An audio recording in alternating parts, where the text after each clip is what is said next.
ఈరోజు ఆవకాయ మామిడికాయ తీసుకొచ్చారండి. చక్కగా తక్కువలోనే 4 రకాలుగా పెడదాము అని నేను ఎక్కువ చాలా రకాలు పెట్టేసి వీడియోలన్నీ చేసి అలా కష్టపడి చేసేసాను. అయిపోయిందనుకోండి, అది గతించిన కాలం.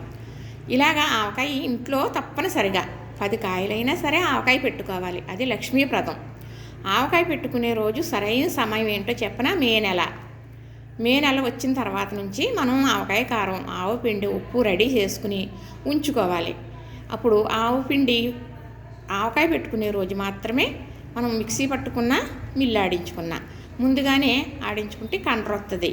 అందుకు అన్నీ కలిపేసింది 4 రోజులు ఉన్నా పర్వాలేదు, కానీ అంతకన్నా ఎక్కుంటే కండ్రొస్తుంది. ఇప్పుడు అన్నీ కలిపిన ప్యాకెట్లు వస్తున్నాయి, కొనేసుకుని కలిపేసుకుంటున్నాం. ఇప్పుడు శ్రద్ధగా చేస్తున్నారండి. ఇప్పుడు కొనుక్కుంటే మంచిగానే ఉంటుంది ప్యాకెట్. ఎందుకంటే వాళ్ళు ప్యాకెట్ చేసి అమ్ముతున్నారు అంటే నిలవ ఉండాలి. పాడైపోతే మళ్ళీ పట్టుకెళ్ళి వాళ్ళకి ఇచ్చేస్తాం, నష్టం వాళ్ళకి కదా. అందుకు చాలా బాగా చేస్తున్నారు. అన్నీ కలిపిన అదే ఆవు పిండి, ఉప్పు, కారం కలిపిన ప్యాకెట్లు దొరుకుతున్నాయి కదా, తెచ్చేసుకుని 10 కాయలు తెచ్చుకుని చక్కగా ఒక 1/2 కేజీ గానుగు నూనె, అదే పప్పు నూనె వేసుకుని కలుపుకోండి. సరదాగా మన ఇంట్లో ఆవకాయ పెట్టుకున్నామని, పిల్లలకు కూడా ఆవకాయ పెట్టడం అని చెప్పడం, ఇవన్నీ పూర్వ సాంప్రదాయాలు కాబట్టి. కానీ ఇది ఏదేమైనా ఆవకాయ తప్పనిసరిగా కలుపుకోవాలి ఇంట్లో. ఎందుకంటారా? లక్ష్మీప్రదం. తప్పనిసరిగా ఏ పచ్చళ్ళు పట్టినా పట్టకపోయినా ఆవకాయ అనేది ప్రతి ఒక్కరూ పెట్టుకోవాలి. మరి పూర్వం ఎప్పుడు ఎవ్వరో ఎలాంటి వాళ్ళైనా మానేవారు కాదండి. చక్కగా కారాలు అయ్యి దంచుకుని కలుపుకుని కుండల్లో కలుపుకుని పెట్టుకునేవారు. మళ్ళీ ఆవకాయ వచ్చే వరకు కూడా ఉండేది. వర్షాలు వచ్చినప్పుడు వండుకోవటానికి లేక బాధపడేవారు ఉండేవారు. కొంచెం పచ్చడి పెట్టమని వస్తే అంతంత ఆవకాయ పెట్టి ఇచ్చేవారు. అంత గొప్ప అందరికీ అలాంటప్పుడు పెట్టడానికని కూడా ఏరేగా కుండలో పెట్టేసి దాసేవారండి. అంత గొప్ప సాంప్రదాయం జరిగేది. ఆవకాయకి అంత ప్రసిద్ధి ఉంది. ఆంధ్ర పుట్టిల్లు ఆవకాయ అంటేనే ఆంధ్ర. మరి ఈ ఆవకాయ పెట్టుకునే విధంగా పెట్టుకుని ఉంచుకుంటే సంవత్సరం అంతా చాలా బాగుంటుంది.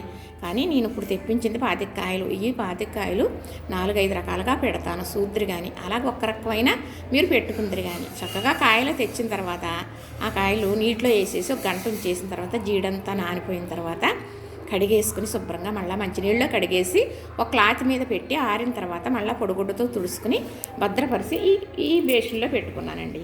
ఇప్పుడు ఈ మా వారు ముక్క కొడతారు, ముక్కలు కోసేసి అక్కడ పెట్టేస్తారు. తర్వాత నేను నా ఖాళీ అయిన తర్వాత ఈ కలిపే విధానం అంతా దేనికదే వీడియో తీసి పెడతాను. చూడండి. చూస్తేనే ఎవరు ఎలా పెడుతున్నది తెలుస్తుంది. చాలామంది పెడుతున్నారు, చాలామంది చెబుతున్నారు, చాలామంది చాలా రకాలుగా చేస్తున్నారు. ఇది కూడా ఒక రకం అనుకోండి. కానీ పూర్వం చేసినట్టే చేయగలను నేను, ఇప్పుడు చేసినట్టు చేయలేను. ఎందుకంటారా? మర్చిపోతాను. పూర్వం అంతా గుర్తుంది. అలా చేస్తాను. అలా చేస్తే సంవత్సరం అంతా నిలవ ఉంటుంది. మరి చూస్తారా? చేసుకుంటారా? చేసుకుని మళ్ళీ నాకు బాగుందని చెబుతారా? నేను అంటున్నానండి. ప్రతి ఒక్కరూ పెట్టుకోండి.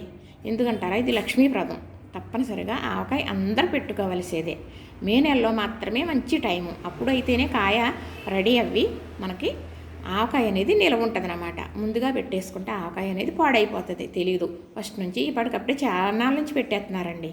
కానీ అసలైన టైము మే నెల. మాకు ఎప్పుడు కూడా మే 9 దగ్గర పడేటప్పటికీ పెట్టడం మాకు అలవాటు. ఇదే కొనసాగుతూ ఉందండి. చక్కగా చాలా ఎక్కువ పెట్టేసా పిల్లలకు పంపించి చేసి చెందేదాన్ని. ఓపిక అయితే లేదు. ఇంట్లో అయితే పెట్టాలి. లక్ష్మీప్రదం తప్పనిసరిగా చేసుకోవాలని ఈ కొంచెమైనా పెడుతున్నాను. అలాగే మీరు అందరూ పెట్టుకోవాలని నేను ఆశపడుతున్నాను. చూసారా? చక్కగా మా వారైతే ముక్క కొట్టేస్తారండి. తర్వాత మీకు నేను చూపిస్తాను. సరేనా? లైక్ చేయండి, షేర్ చేయండి, సబ్స్క్రైబ్ చేసేయండి.